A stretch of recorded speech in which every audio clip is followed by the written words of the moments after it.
기도하시겠습니다. 찬양으로 영광 돌리고 기도로 하나님 앞에 우리의 마음을 아뢰었습니다.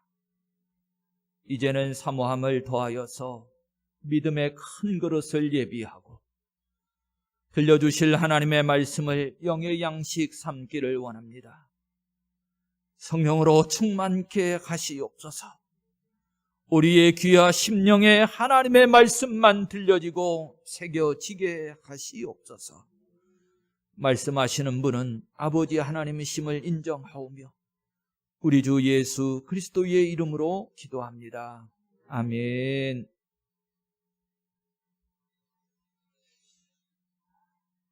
지난 시간에 전체적으로 말씀을 좀 정리를 하면서 누가 되었던지 인생은 실수가 다 있고 허물이 다 있고 죄인일 수밖에 없다 그랬습니다. 특별히 친구들과 욥이 대화, 말들을 주고받고 있는데요. 욥이 되었던 친구들이 되었던 바른 말을 하는 것 같고 자기의 주장이 다 옳은 것처럼 이야기하고 있습니다만 야고보서 3장 2절에 있는 말씀처럼 말의 실수가 없는 자라고 하면 온전한 사람일 것인데 여러분, 하나님 앞에 온전한 사람이 어디 있습니까? 결국 실수와 허물이 있을 수밖에 없는데 오늘 이 욥기서를 통해서 특별히 이 친구들과 욥의 대화를 통해서 누가 옳으냐 그르냐를 떠나서 성경적 관점, 하나님의 마음이 어디에 있느냐, 친구들이냐 욥에게 있느냐라고 하는 것이 몹시 중요한데요. 여러분, 이 기준을 통해서 우리가 확인해 볼 수 있는 게 이렇습니다. 결국 친구들은 하나님 마음에 합당하지 않았거든요. 왜 그럴까?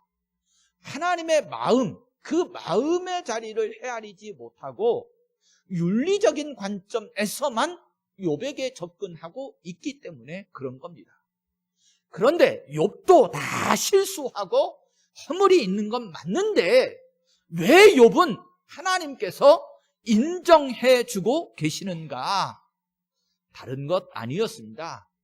욥은 끊임없이 하나님의 구원 계획을 신뢰하면서 16장 19절이었지요. 지금 나의 증인이 하늘에 계신다.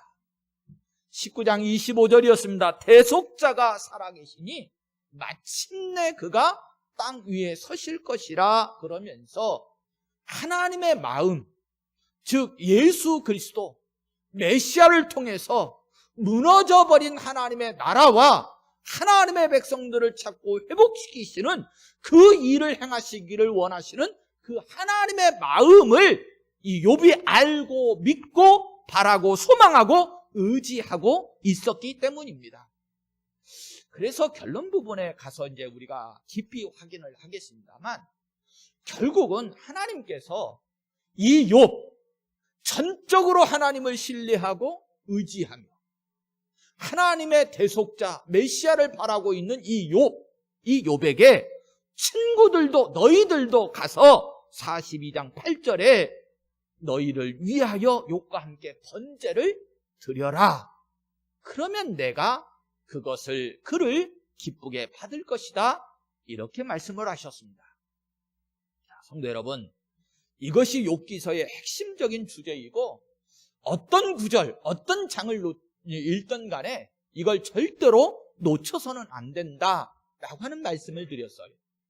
자, 이제 우리가 성경을 읽어가면서 좀 살펴보겠습니다만 큰 틀 속에서 22장은 이렇게 나눠져 있지요. 처음에는 이제 엘리바스가 욥을 정죄하는 내용이고요.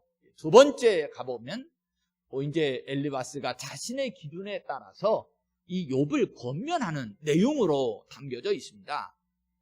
자, 먼저 1절과 20절의 내용을 살펴보면 욥을 꾸짖고 정죄하고 책망하는데 네가 옛날에 악인들이 밟았던 그 죄를 계속 따라갈 거냐? 계속 밟을 거냐? 이런 내용이거든요. 확인을 해볼게요. 1절부터 대만 사람 엘리바스가 대답하여 이르되 2절에 사람이 어찌 하나님께 유익하겠느냐? 지혜로운 자도 자기에게 유익할 따름이니라. 하나님을 유익하게 하는 것이 아니고 아무리 지혜가 있다 손치더라도 자기만 유익할 뿐이다. 인생은 그렇다. 그리고 3절에 내가 의로운들 전능자에게 무슨 기쁨이 있겠으며 네 행위가 온전한들 그에게 무슨 유익이 되겠느냐? 욥과의 대화이기는 합니다만 결국 인생에 대한 진단을 여기까지 보면 엘리바스가 제대로 내리고 있는 것처럼 보여집니다. 그런데 중요한 것은 이렇게 말을 꺼낸 이유가, 지금 이렇게 말을 하고 있는 이유가 도대체 무엇일까? 바로 4절부터 이어진 내용인데, 하나님이 너를 책망하시며 너를 신문하심이 너의 경건함 때문이냐?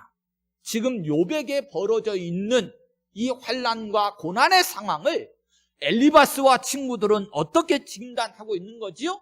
하나님이 너를 지금 책망하고 있는 것이다. 너를 신문하는 것이다. 그런데 생각해 보아라. 네가 의롭고 경건한데 하나님이 너를 책망하고 너를 이렇게 신문하는 것이겠느냐? 라고 하는 거지요. 그러면서 논리성을 이어가려고 하는 것인지 5절에 네 악이 크지 아니하냐? 네 죄악이 끝이 없느니라 그럽니다. 그러니까 인생은 결국은 아무리 지혜롭고 경건해도 하나님을 유익하게 하는 존재들이 아니고 자기만 유익하게 할 뿐인데, 더더군다나 너는 지금 고난과 환난 속에 있는 거 보니 하나님이 너를 책망하시고 너를 지금 신문하시는 건데 결국 내 악이 크기 때문이다. 내 죄악이 지금도 끝이 없다. 이렇게 꾸짖고 있는 거지요. 한마디로 하나님이 심판하시는 것이다 라고 하는 결론을 이 엘리바스는 내리고 있는 겁니다. 자, 그리고 이렇게 말한 이후에 6절부터 보세요. 욥이 지었을 악을 쭉 열거하는데요. 먼저 성경이 이렇게 기록하고 있지만 중요한 건 엘리바스가 그렇게 얘기하는 겁니다. 지금 하나님이 그렇게 얘기하는 거 아니에요. 착각하지 마세요. 뒤에 한번 다시 얘기해 줄 거예요. 자, 6절부터 이 욥이 악이다. 이제 엘리바스가 욥아 너 이런 죄인이야 이렇게 지적하는 내용들을 좀 보세요. 자, 6절에 까닭없이 형제를 볼모로 잡으며 헐벗은 자의 의복을 벗기며 목마른 자에게 물을 마시게 하지 아니하며 줄인 자에게 음식을 주지 아니하였구나. 반면에 권세 있는 자는 토지를 얻고 존귀한 자는 거기에서 사는구나 그러면서 9절에 너는 과부를 빈손으로 돌려보내며 고아의 팔을 꺾는구나 그럽니다. 또 10절에 그러므로 올무들이 너를 둘러있고 두려움이 갑자기 너를 엄습하며 어둠이 너로 하여금 보지 못하게 하고 홍수가 너를 덮느니라. 하나님은 높은 하늘에 계시지 아니하냐? 보라, 우두머리 별이 얼마나 높은가. 그러나 네 말은 하나님이 무엇을 아시며 흑암 중에서 어찌 심판할 수 있으랴. 빽빽한 구름이 그를 가린즉 그가 보지 못하시고 둥근 하늘을 거느실 뿐이라 하는구나. 이렇게 말을 합니다. 그러면서 15절에 네가 악인이 밟던 옛적 길을 지키려느냐. 그러면서 내가 악인들의 지금 전철을 밟고 있다 이렇게 말하고 있는 거예요. 자, 다시 한번 얘기해요. 자, 이 내용을 누가 그렇게 얘기한다고요? 엘리바스가 욥에 대해서 그렇게 얘기를 하고 있는 겁니다. 자, 그런데 항상 성경을 보실 때 제가 주의하라고 말씀드리는 이유가 이런 것 때문에 그런 거예요. 욥만 딱 끄집어내서 우리가 보다 보면 욥은 정말 나쁜 사람이잖아요. 욥이 정말로 이런 죄를 지었을 것으로 우리가 판단하게 되지요. 성경을 항상 주의해서 보셔야 되는 이유가 이런 것에 있는 겁니다. 자, 그러면서 15절부터 20절까지를 통해서는 악인과 의인을 이제 대조시켜 가면서 악인의 멸망에 대한 부분을 의인들이 보고 기뻐한다, 또는 비웃는다, 이렇게 말을 하면서 18절로 건너뛰어 보면 악인의 계획은 나에게서 멀다, 이렇게까지도 얘기를 합니다. 엘리바스가 얘기를 하는 거예요. 그러니까 결론은 욥이 꼼짝없이 악인이 된 상황이고, 지금 엘리바스를 포함한 친구들은 의인이다, 이제 이런 논리로 말하고 있는 겁니다. 자, 그런데 하도 이제 좀 조심스러워서 제가 이 부분을 좀 성경, 이게 욥기죠, 욥기 전체를 놓고 좀 이 내용은 너무나도 터무니없다, 이제 이런 것을 좀 확인을 시켜드리고 지나가겠습니다. 절대로 오해하고 놓치지 말라고 그러는 거예요. 욥기서 31장 16절부터 18절에 가보면 지금 엘리바스가 욥에 대해서 이렇게 판단하고 정지한 이 내용에 대해서 욥이 반박을 합니다. 16절에 내가 언제 가난한 자의 소원을 막았거나 과부의 눈으로 하여금 실망하게 하였던가. 17절에 나만 혼자 내 떡덩이를 먹고 고아에게 그 조각을 먹이지 아니하였던가. 18절의 실상은 내가 젊었을 때부터 고아 기르기를 그의 아비처럼 하였습니다. 내가 어렸을 때부터 과부를 인도하였노라. 자, 지금 엘리바스가 욥에 대해서 정죄한 거하고 욥이 난 억울하다고 그렇게 얘기하고 있는 거다고 보시니까 어떠세요? 완전히 다르죠. 대립하고 있잖아요. 지금 엘리바스는 욥에 대해서 너는 이런 나쁜 놈이여, 이렇게 얘기를 하고, 아니 나는 그런 적이 없어, 나는 어려서부터 항상 어려운 이웃들을 돌아보고 선하게 살아왔는데 이게 도대체 무슨 일이냐, 나 억울하다, 이러는 거거든요. 자, 둘이 지금 말에 싸움, 논쟁이 붙었어요. 그러면 누가 판단을 해야 될까요? 둘은 항상 자기 말하기 옳다고 얘기를 할 테니까 둘 속에서는 결론이 안 날 거거든요. 이 내용에서 중요한 것은 이제 누가? 하나님께서.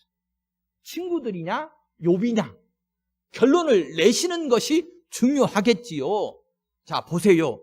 하나님께서는 욥을 인정하시지요. 우리가 1장 8절에서 확인을 했습니다만 욥을 가리켜서 온전하고 정직하여 하나님을 경외하며 악에서 떠난 자다. 누가 욥을 그렇게 인정했다고요? 하나님이. 그러니 자연스럽게 지금 둘이 싸우고 있는 이 논쟁에서 결론이 난 겁니다. 먼저. 그렇지요? 예. 누구의 말이 옳은 거지요? 예. 욥의 말이 옳은 걸로 끝난 것이고, 엘리바스와 친구들은 지금 욥을 모함하고 정죄해서 꺾으려고 하는 것인데, 참 이 내용 속에서도요, 우리가 이 인간의 교훈을 얻고자 하는 게 아니거든요. 영적인 교훈을 얻고자 하는 거지요. 여러분, 정말로 이런 일들을 혹여 저와 여러분들이 만나셨을지라도 오늘 성경의 원리, 원칙을 잘 보세요. 욥이요, 친구들에게 불평하거나 친구들이 자기를 모함한다고 해서 원망하지 않습니다. 지금 욥이 보는 것은 눈으로 보이는 친구들이 아니고요, 그 뒤에서 조종하고 있는 지금 하나님의 사람 욥의 믿음을 꺾으려고 하는 그 사탄의 계계를 보는 것이지요. 그래서 욥이요, 21장을 우리가 보실 때 27절에서 그랬습니다. 내가 너희의 생각을 알고 너희가 나를 해하려는 속셈도 안다. 누구의 지시를 받아서? 사탄의 지시를 받아서 그렇게 하는 것 내가 안다. 이렇게 결론을 내렸어요. 자, 그러면 이제 두 번째로 가서 21절부터 이제 쭉 한번 가 보실 건데, 이 부분은 좀 그냥 가기가 너무 아까워요. 저도 바울 사도를 닮았나, 어쨌든 복음에 관한 내용만 나오면 또 자꾸 그걸 설명하고 싶은데, 자, 21절에 보시면 엘리바스가 그러는 겁니다. 너는 하나님과 화목하고 평안하라. 그리하면 복이 내게 임하리라. 22절에 청하건대 너는 하나님의 입에서 교훈을 받고 하나님의 말씀을 내 마음에 두라 그럽니다.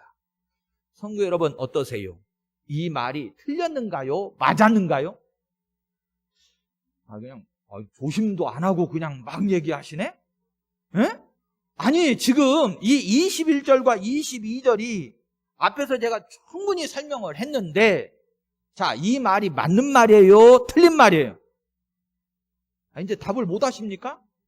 맞는 말이지. 정말로 지당한 말처럼 보여요. 그런데요, 점검을 해봐야 되겠죠. 왜 하나님이 이걸 인정 안 했냐? 이건 이제 점검해보자는 거잖아요. 문제는 보세요. 이렇게 말하고 있는 이 엘리바스 자신도 스스로가 15장 14절에서 뭐라고 그랬느냐면, 사람이 어찌 깨끗하겠느냐? 여인에게서 난 자가 어찌 의롭겠느냐? 자, 결국은 엘리바스가 자신의 입으로도 자신을 포함한 모든 인생을 말하는데 사람은 깨끗하지 못하다, 의롭지 못하다, 이런 결론을 내렸어요. 친구였던 빌닷도 그랬습니다. 오히려 사람을 어떻게까지 취급하냐면 25장 6절로 건너가 보시면 사람에 대한 평가를, 비유를 들은데 이렇게 들어요. 하물며 구더기 같은 사람, 벌레 같은 인생이다. 사람이 어느 정도밖에 안 된다고요? 벌레, 구더기 이 정도밖에 안 된다고 자기 자신들도 그렇게 인정하고 평가를 했어요. 자, 그런데 지금 그랬던 엘리바스가 말은 청산유수같이 잘해요. 정말로 지당한 말처럼 해요. 하나님과 화목하라고, 평안하라고, 그리하면 복이 내게 임할 거라고. 뭐라고까지 얘기했냐면, 청한다라고 하는 말은 간곡하게 너한테 얘기한다는 얘기거든요. 권면하는 겁니다. 하나님의 입에서 교훈을 받아라. 하나님의 말씀을 내 마음에 두어라. 이렇게까지 얘기를 해요. 그런데 여러분, 벌레 같은 인생, 구더기 같은 인생, 의롭지도 못하고 깨끗하지도 못한 인생이 어떻게 하나님과 화목하고 평안할 수 있겠느냐, 그런 말이에요. 말은 잘했는데 문제는 이것을 이룰 수 있는 방법, 그 비결을 가르쳐 줘야죠. 여러분 보세요. 가난한 이웃에게 가가지고 야, 너 부자 되라 이렇게 얘기하면 다 부자 됩니까? 방법을 가르쳐 줘야지. 안 그렇습니까? 쉽게 그렇게 표현을 했는데 지금 영적으로 들어보아도 여러분, 이것은요, 어떻게 생각하면 너무너무나도 황송하고 소중하고, 또 어떻게 생각하면 하늘과 같이 높아가지고 우리 인생들이요 쳐다보지도 못할 말이거든요. 아니, 벌레 같은 인생이, 구더기 같은 인생이 하나님과 화목한다고요? 여러분, 이게 말이나 되는 소리겠습니까? 그런데 그렇게 하라고 말해요. 그런데 우리는 검증도 안 하고 아멘 하거든요. 맞다는 거예요.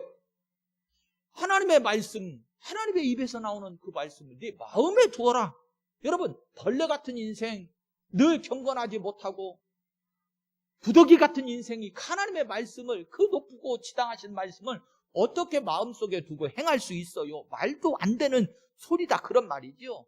예, 엘리바스가 지금까지 조금 제가 이제 말씀을 나누기 위해서 하는 말인데, 처방은 제대로 내렸는지는 모르겠는데 방법을 안 가르쳐주고 있는 거예요. 여기에 이제 답답함이 있는 거지요. 그러니까 욥이 하는 말이 21장에서 그랬어요. 34절에 너희는 나를 헛되이 위로하려느냐? 너희 대답은 거짓일 뿐이다.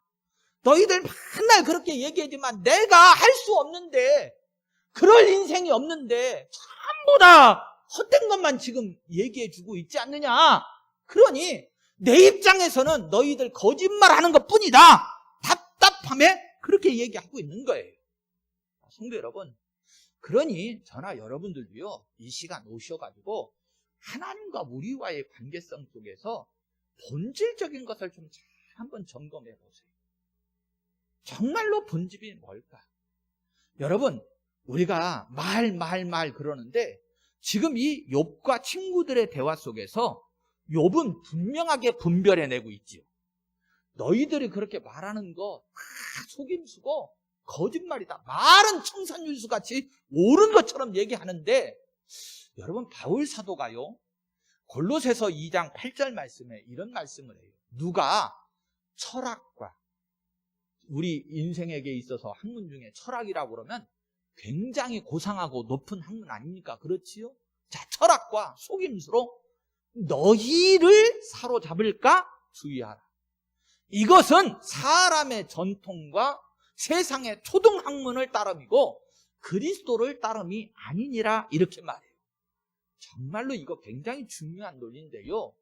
여러분, 아무리 그럴싸하게 지금 얘기를 하고 있어도 이 엘리바스와 친구들의 이 말, 꼭 맞는 말처럼 들려도 중요한 것은 그 말 속에 예수를 따르는 그 따름, 그 복음이 담겨져 있습니까? 없다는 거예요. 없다는 거예요. 이게 중요한 거예요. 잘되고 형통하고 우리가 늘 하나님의 축복 그렇게 얘기하지만 아무리 이 세상에서 잘되고 형통하라고 복을 받으라고 그렇게 큰 소리를 쳐도요, 여러분 그 안에 예수를 따르는 복음이 없으면 그거 가짜고 속임수라는 겁니다. 그래서 이 시간도 우리가 확인해 봐야 될 게 뭐냐면, 어떻게 하나님과 화목하라는 것이냐, 이게 어떻게 가능한 것이냐, 이걸 하는 게 중요한 거거든요. 세상의 부귀 영화를 얻는 것보다 지금 저와 여러분들이 이 자리에 오신 이유는 하나님과의 관계성을 어떻게 가질 것이고 이 죄인된 우리가 어떻게 하나님과 화목할 수 있는 것이냐, 이게 정말로 중요한 거거든요. 그 비결이 뭡니까? 그 방도가 뭡니까? 고린도후서 5장에 나와 있는데 20절에 보시면 바울 사도가 그래요. 그러므로 우리가 그리스도를 대신하여 사신이 되어 하나님이 우리를 통하여 너희를 권면하시는 것 같이 그리스도를 대신하여 간청하노니 너희는 하나님과 화목하라, 이렇게 얘기를 합니다. 자, 보세요. 지금 엘리바스가 얘기하고 있는 하나님과의 화목을 말하지만 바울 사도는 똑같이 화목을 말하는 것 같아도 그냥 화목을 말하지 않습니다. 뭘 가지고 화목해야 되느냐? 분명히 알지요. 예수 그리스도를 통해서 화목하는 것이다. 예수 그리스도 안에서, 하나님 안에서 우리가 화목해서 이제는 너희들에게 보낸 하나님의 사자가 되었는데, 사신이 되었는데, 하나님이 보내신 것처럼 내가 그리스도를 대신해서 간청한다. 예수 그리스도가 말씀하시는 그 안에서 하나님과 화목하라, 이렇게 말합니다. 사랑하는 성도 여러분, 오늘은 여기까지만 하고 정리를 해서 다음 시간이 참 제가 세대 통합 예배라 오늘 좀 마무리를 하려고 했는데 안 될 것 같아요, 시간이. 그러니까 오늘 여기까지 정리를 하고 좀 끝을 맺는데, 성도 여러분, 정말로 성경의 주제 가운데 긴급한 주제가 뭐냐면 사실은 하나님과 화목 맞습니다. 틀린 거 아니에요? 정말로 우리 죄인들이 하나님으로부터 분리되어져서 이 고통과 아픔 속에 살아가고 있는 우리들이 정말로 중요하고 이 시간도 긴급한 주제가 뭐냐면 하나님께 나아가서 하나님과 화목하는 거 맞아요. 그게 틀렸다는 게 아니에요. 중요한 건 뭐지요? 어떻게가 중요한 거예요. 어떻게가. 그 신앙의 원리, 그것을 다음 시간에 한 번 더 이 주제를 깊이 다루고 나누도록 하겠습니다.